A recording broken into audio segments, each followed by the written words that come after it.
The scent of wisteria and expensive perfume fills my lungs as I take a deep breath. 3 hours on the road from my cramped Chicago studio apartment to my family's suburban home, and I'm finally here. 3 years. 1,095 days buried in casebooks, racking up debt, surviving on ramen and coffee, all to pass the Illinois bar exam. Last Tuesday, a single email changed everything. Congratulations, you have passed the bar. When I called to share the news, my mother's voice filled with excitement. Wonderful, dear. You must come home Saturday night. We have a huge surprise for you.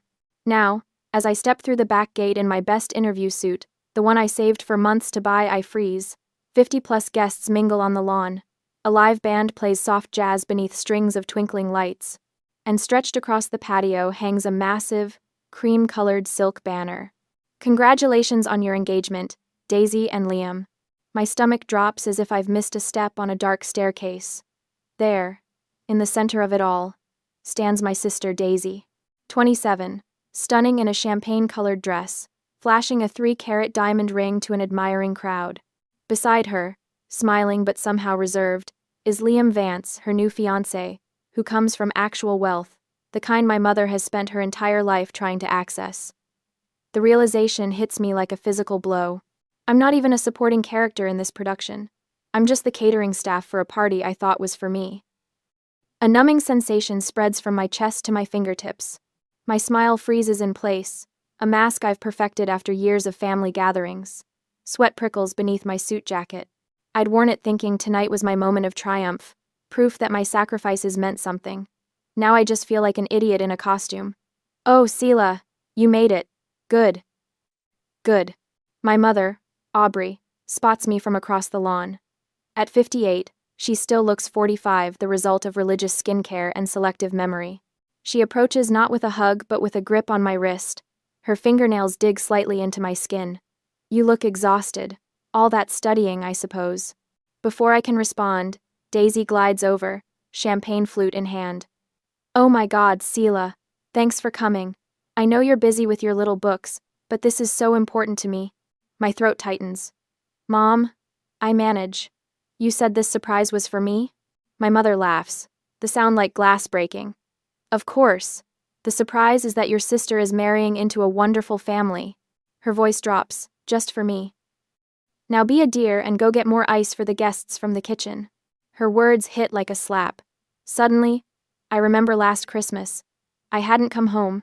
I'd stayed in Chicago to study for a mock bar exam. My mother called and guilt-tripped me relentlessly. Daisy cried because she missed you, she'd said. Your father is so disappointed. You chose your books over your family. I realize now. They weren't disappointed I was absent. They were disappointed I wasn't there to run support for Daisy, to make her look good, to fetch the ice. Tears well up. That pointless guilt, combined with this public humiliation, almost breaks me. I feel my shoulders curl inward, a physical manifestation of the shrinking I've done my entire life to fit within the narrow space my family has allocated for me. Then, across the lawn, I notice Liam watching me. Unlike the others, he isn't smiling or chatting. He's observing with careful attention, his brow slightly furrowed. I swallow my tears and straighten my spine.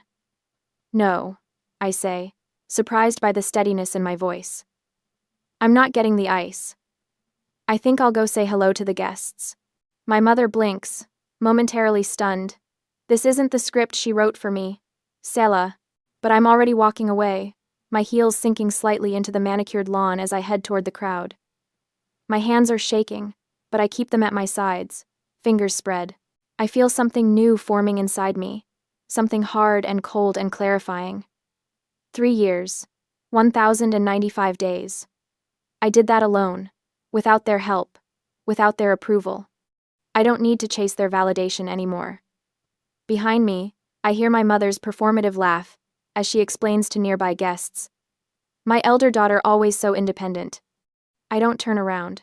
For the first time in 32 years, I'm not playing my assigned role, and it feels like the first real thing I've done at a family gathering in my entire life. The party hums around me like a swarm of well-dressed locusts, devouring canapés and champagne while I retreat to a quiet corner near the garden trellis. My throat still burns from swallowing tears. 3 years of academic effort to a footnote at my sister's engagement party. I press my back against the cool stucco wall, grateful for something solid to lean on. Voices drift from the other side. My father's distinctive baritone cuts through the ambient chatter. "Oh, Carter, your girls are so accomplished. I hear Sela just passed the bar." The voice belongs to Richard Whitman, Dad's golf buddy and business associate for 20 years. I hold my breath, waiting for my father's pride. His firstborn daughter, an attorney. Top 3% in the state. My Sela? Dad chuckles, the sound weary and dismissive. "Oh, she just passed some test. But Daisy? She's my retirement plan. This wedding is going to solve all our financial problems." The words land like a physical blow. Some test. 3 years of 18-hour study days compressed into a casual dismissal. I grip my champagne flute so tightly I'm surprised it doesn't shatter. The liquid trembles as I try to steady my hand. "Smart move with the Vance boy," Richard says. "Old money. Very discreet about it, too." "Liam's father sits on the board of 3 Fortune 500 companies," Dad replies. "This marriage, is exactly what we need right now." My mind races backward through a cascade of memories, rearranging them into a new, horrifying pattern. For 3 years, I've paid for everything myself: rent, food, books, bar prep courses.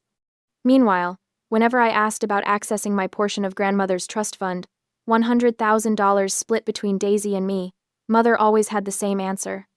"Your sister has urgent needs right now, just wait." I'd waited, and they'd borrowed our money to invest in Daisy's brand. The perfect clothes, the right connections, the calculated social media presence, all designed to catch a wealthy husband. I set down my glass and move silently along the wall, needing to confirm what I already suspect. Near the rose garden, Aunt Clara stands with my mother, her usually calm face flushed with anger. "I can't believe you did this to her," Aunt Clara hisses, gesturing toward the house. Mother's back stiffens. "Be quiet, Clara. Sela needs to know her place. Today is about Daisy. This has to work. This is the whole family's chance." "Chance for what? To keep spending money you don't have?" Clara's voice drops lower. "To keep draining the girls' trust fund? That's theft, Aubrey. Just Bree. It's an investment." Mother's smile remains fixed, her eyes scanning the crowd to ensure no one overhears. "Sela will thank us when this works out. The connections alone." Something shifts inside me. The hurt that's been festering since I arrived doesn't vanish. It calcifies into something harder, colder. My legal training kicks in, compartmentalizing emotions, focusing on facts and strategy. I'm no longer sad. I'm done. Across the lawn, Liam stands alone at the makeshift bar, staring into his whiskey as if seeking escape. The perfect opening.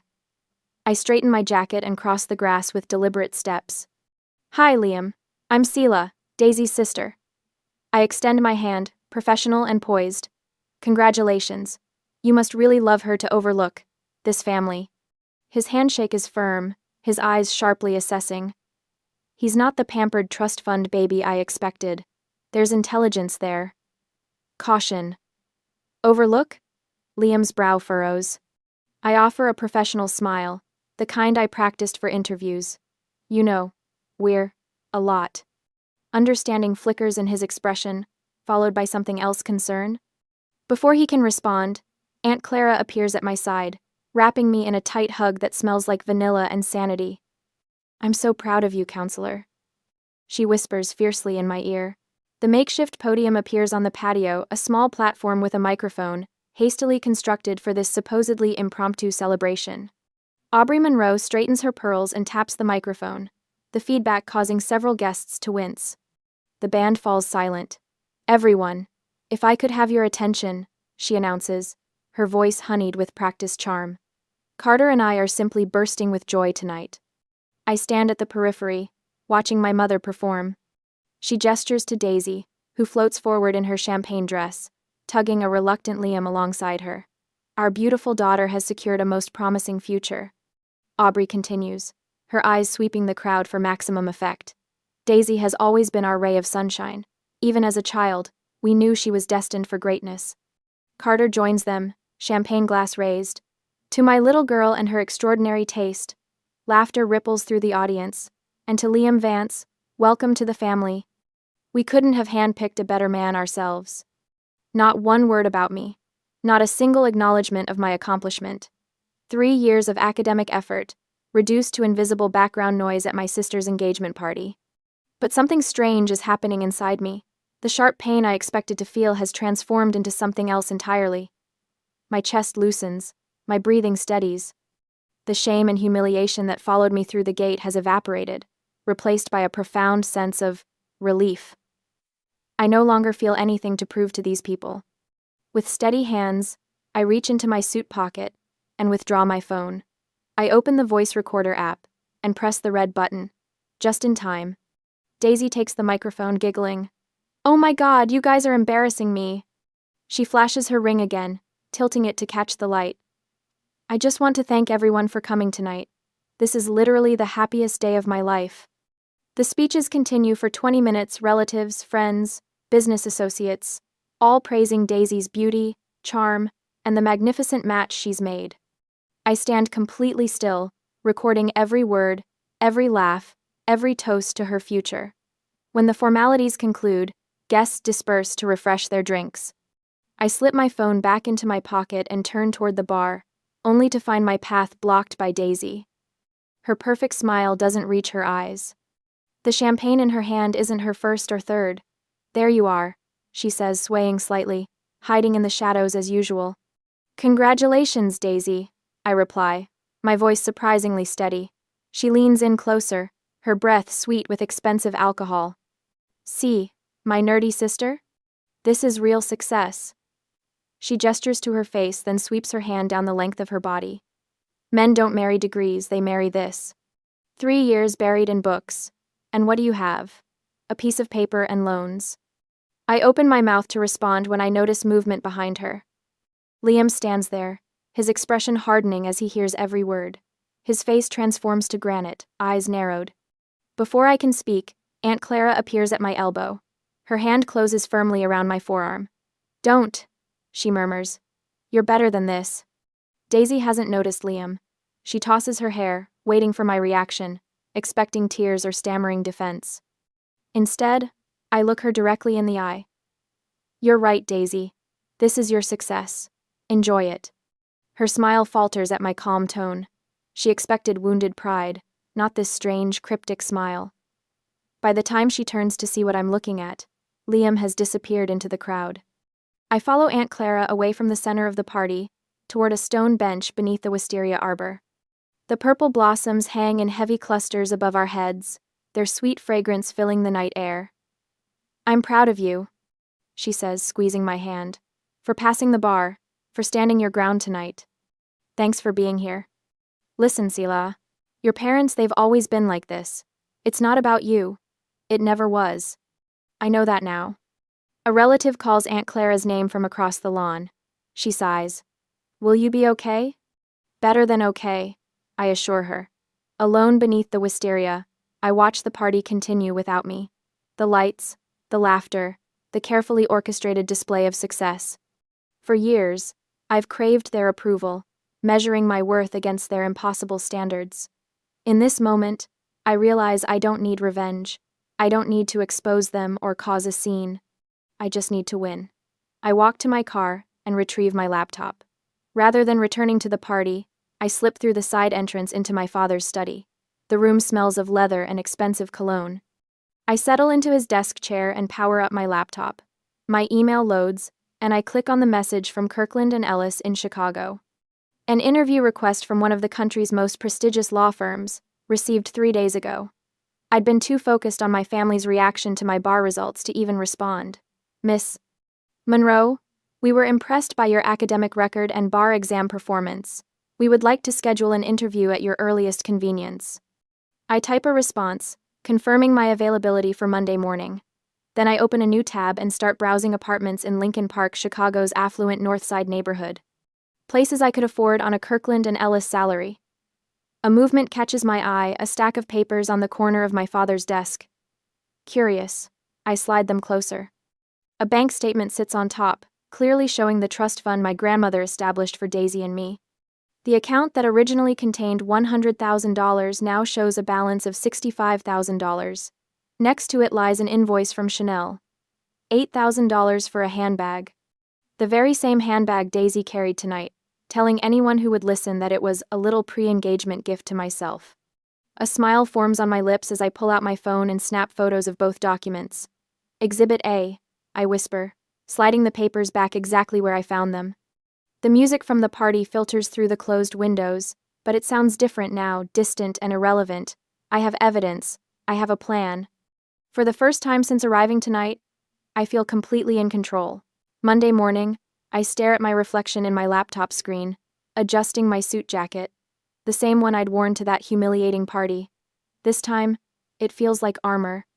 The Zoom interview with Kirkland and Ellis loads. 5 faces appear, senior partners with decades of experience evaluating talent. I straighten my shoulders. Miss Monroe, your bar results are impressive. Top 3% in Illinois. I smile, not the frozen one from Saturday's party, but something genuine. Thank you. I'm particularly proud of my performance in contract law. For 90 minutes, I field their questions, my answers precise as scalpel cuts. When they ask why I want to work at Kirkland specifically, I don't mention my family or their betrayal. Because I believe in excellence, and your firm consistently demonstrates that value. Tuesday afternoon, the offer letter appears in my inbox. 6 figures, a $50,000 signing bonus. I read it 3 times, my hand pressed against my mouth. The number doesn't change. My phone rings. My mother's name flashes on the screen, as if summoned by my success. I almost decline, but curiosity wins. Sela, we need to talk about Saturday. Her voice is cool, controlled, not the scolding I expected. What about it? I keep my own voice neutral, a skill I've developed through countless mock trials. Liam has been asking questions. About our family. About you. She pauses, the silence calculated. Daisy says he's been distant. I say nothing, letting her fill the space. We're having a family dinner this Saturday. Healing dinner. Her voice softens into something honey-sweet and utterly false. You have to be there. Liam needs to see we're a normal family. The manipulation is so transparent it's almost beautiful. I open the offer letter again, looking at the numbers, at my future. This Saturday? Of course, Mother. I'll be there. After we hang up, I accept the offer with 2 clicks. Start date, 2 weeks from today. I stand and walk to my tiny apartment window, looking out at the Chicago skyline. The realization settles like a weight. My family only operates on crisis and appearances. They've ignored me for 3 years, but now that I've potentially destabilized Daisy's catch, I'm suddenly essential. Fine. I'll give them both crisis and appearances. My phone rings again. Daisy this time. What did you say to Liam? Her voice cracks halfway through. I've never heard her cry without an audience before. He keeps asking me about our family and money. You're trying to ruin this for me. I lean against my kitchen counter. 27 years of being the dutiful older sister rising in my throat like bile. But I swallow it down. I didn't say anything, Daisy. My voice is smooth. Maybe he's just smart. I hang up while she's still sputtering. The phone rings again almost immediately. I ignore it. Then again. And again. Instead, I call Aunt Clara. Sela, I was just thinking about you. That party was a disaster, I finish for her. Listen, there's a healing family dinner this Saturday. Can you come? I need a witness. Aunt Clara doesn't hesitate. Of course. What time? 6. And Clara? Thank you. For everything. Friday afternoon, I'm reviewing my new employment contract when my phone lights up with my father's name. I almost let it go to voicemail but decide against it. Sela. His voice isn't angry. It's sad. Disappointed. The voice that used to send me scurrying to fix whatever I'd done wrong. You're breaking your mother's heart. I say nothing. You're tearing this family apart, he continues, each word precise.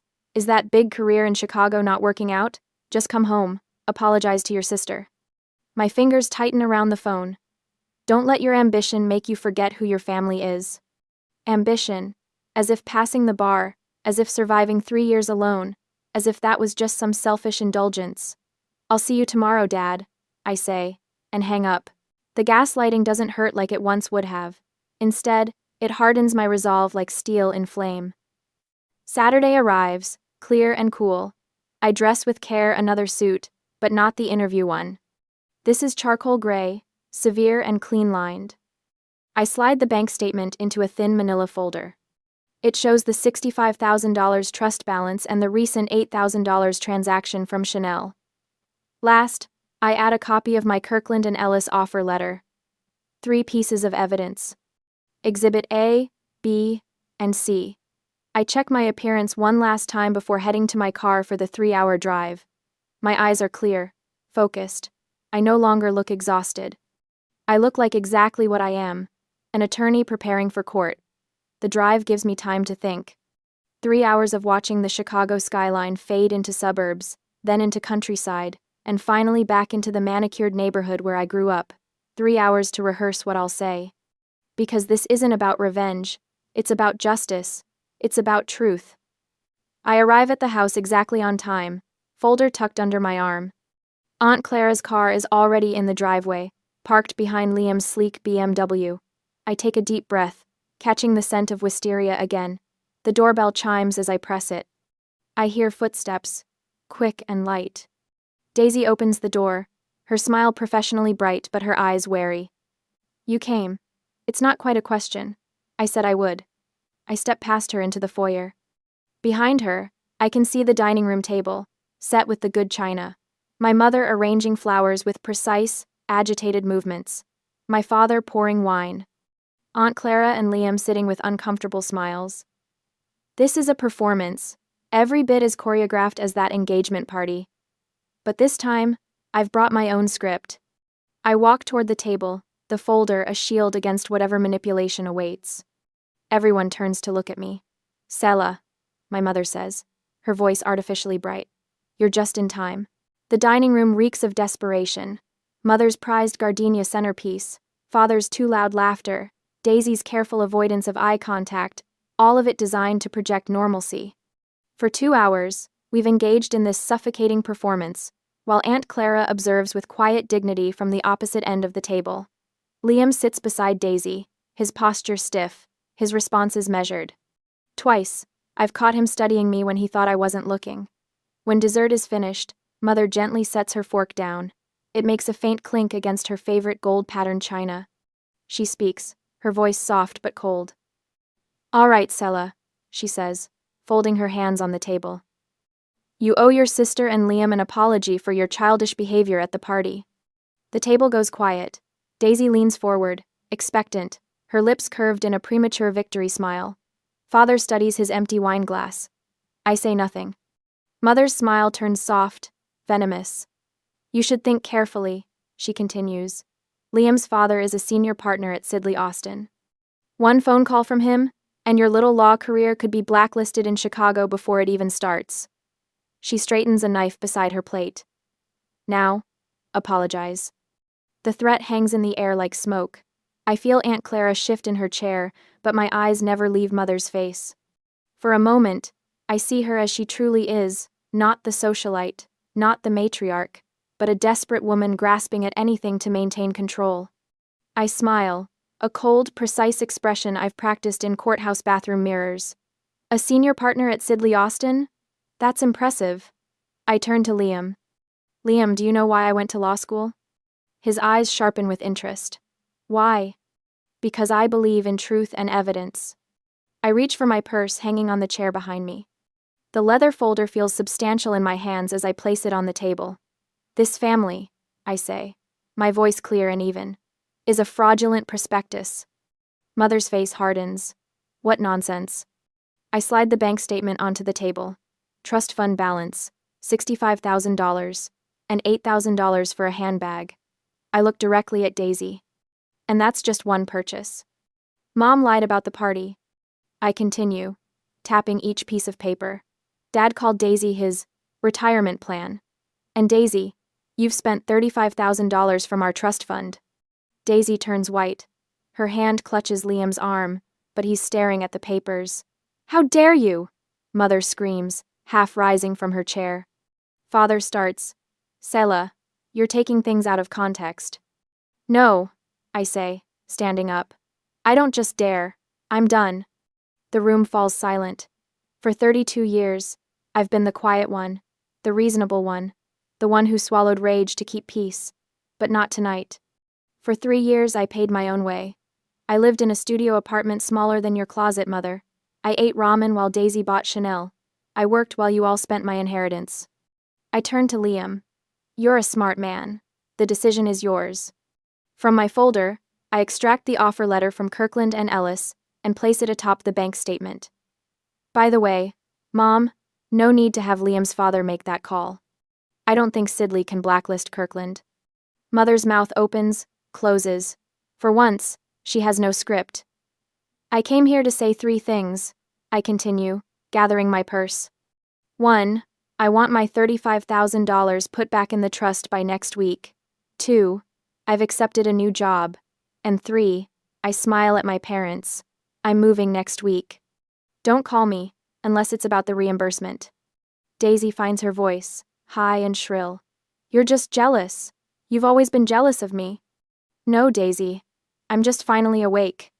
I glance at Aunt Clara, who sits perfectly still, smiling slightly. She doesn't need to speak. Her presence as witness is enough. With calm precision, I push in my chair and walk toward the front door. Behind me, chaos erupts. Daisy's shrieks bounce off the chandelier. Mother's voice rises to a roar. But cutting through it all comes another sound. Liam's voice, cold and clear. Stop. Both of you. She's right. Show me paper. I don't look back. The night air hits my face as I step onto the porch, and I breathe deeply for what feels like the first time in years. My hands should be shaking. My heart should be racing. But I feel only a profound stillness. Inside my car, I place both hands on the steering wheel. For a moment, I sit in silence, expecting tears or regret or something, but there is only certainty. I start the engine. The headlights cut through darkness as I pull away from the house where I was never quite enough. In the rearview mirror, the porch light grows smaller until it's just a pinpoint, then nothing at all. As I drive back toward Chicago, toward my life, I realize something. The validation I've craved all these years wasn't something they could ever give me. It wasn't theirs to give. It was always mine to claim. The November sun glints off Lake Michigan, casting golden ripples across the water.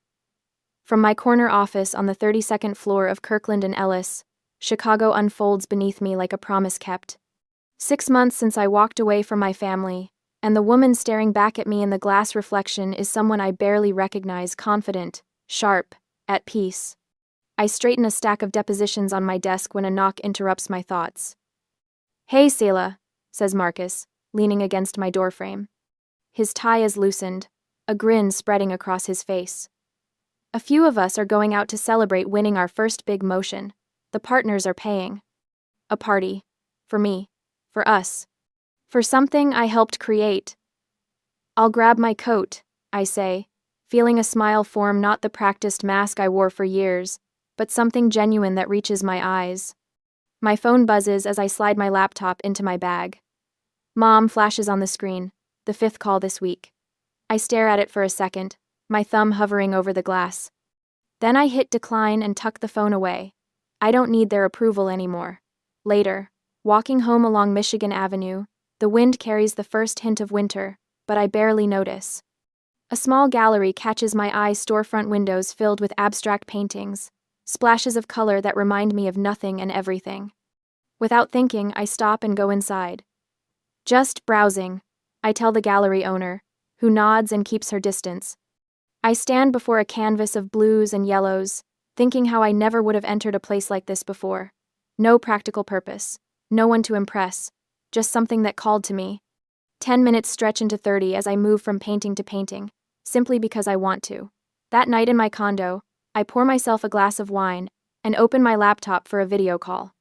Aunt Clara's face fills the screen, her silver-streaked hair loose around her shoulders. You look happy, she says. No preamble needed between us anymore. I sent you a plane ticket, I tell her. Come visit over Thanksgiving. I have a guest room now. Aunt Clara's eyes crinkle at the corners. I'd love that. About time I saw this fancy new life of yours. The next morning, I'm heading to a conference room when I notice Eliza, our youngest intern, standing frozen before a stack of documents. Her hands tremble slightly, the same way mine used to when I felt overwhelmed and alone. I change course and stop beside her desk. You okay? This legal memo, she whispers. It's due by lunch and I can't. Deep breaths, I say, smiling. I pull up a chair and sit next to her. You've got this. Let's break it down. Slow is smooth. The relief in her eyes is painfully familiar. That evening, I stand on my balcony overlooking the city I fought so hard to claim. The lights of Chicago stretch before me, a constellation of possibilities. My phone buzzes with a text from an unknown number. I called off the wedding. Thank you for showing me the truth. Congratulations, Counselor Monroe. Liam. I read the message twice, then delete it. Whatever Liam does now is his choice, his journey, just as this is mine. I take a sip of water and lean against the railing. The air smells like lake water and possibility. 6 months ago, I was trapped in a web of manipulation, convinced I needed something I never had. Now I stand in a home I chose, in a life I built, with strength I've always had. I look up at the city lights and feel it rise within me, not anger or satisfaction, or even vindication, just freedom. 2 years later, that freedom has a new face. I'm rocking my 1-year-old daughter, Aria, to sleep, the scent of baby powder replacing the smell of stale casebooks. My husband, David, a kind, sharp-witted attorney I met sparring over emotion, wraps his arms around me from behind, resting his chin on my shoulder. My phone lights up on the nightstand. A text from a number I haven't seen in years. Daisy. Hi, Sela. I know it's been a long time. Mom and Dad have told me they apologized. Aria's first birthday is next week. I'd really like to send her a gift, if that's okay. My breath hitches. David squeezes my shoulder. What is it? My sister, I whisper, showing him the text. After all this time, after the apologies I never thought I'd hear, I don't know if I can. David is quiet for a moment, watching Aria's chest rise and fall. He kisses my temple. You don't have to do anything, he says softly. But, if you want to, just remember what you told me you once told an intern. He smiles, his voice the same one he uses to soothe our daughter. Break it down. Slow is smooth. Just slow and smooth. I lean back against his chest, closing my eyes. He's right. It's not a performance. It's not a war. It's just a new memo. And this time, I get to write it. I let out a breath I'd been holding for more than 2 years. I look at David, and then down at Aria, her small hand curled around my finger. This is my family now. This is my truth. My old life, with its ghosts and its anger, can't touch this. But perhaps, it no longer needs to be a war. Taking my phone, I type out a reply, my fingers steady. It's not forgiveness. It's not an invitation. It's just a new file. Thank you, Daisy. That's very kind of you. Aria would like that. I press send. The first brick, placed slowly, on a new foundation.